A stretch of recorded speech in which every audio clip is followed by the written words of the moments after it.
Hello again. We're back in Richard's shed with his creaking chair.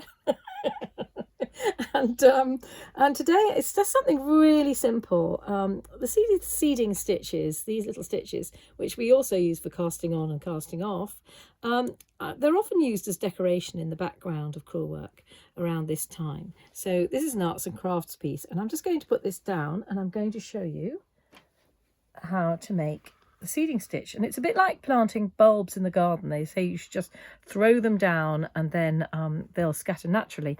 But I have a little trick here, and that's that you go around the edge and you put your stitches at 45-degree angles to the perimeter of your shape. So you can see that fortunately this weave is helping me as well, because that's at 45 degrees to the top of this leaf. So I'm working hand to hand as usual, and I'm keeping my needle absolutely straight. So you go straight down through the linen and you'll see that I come straight up. If you take it at an angle, your needle, then you'll drag your thread across and that starts to fluff and it's rather unpleasant. And you can hear that my seat frame is really, really tight.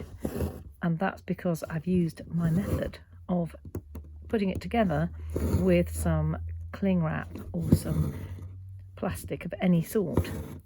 So you can see the 45-degree angle to the edge all the time.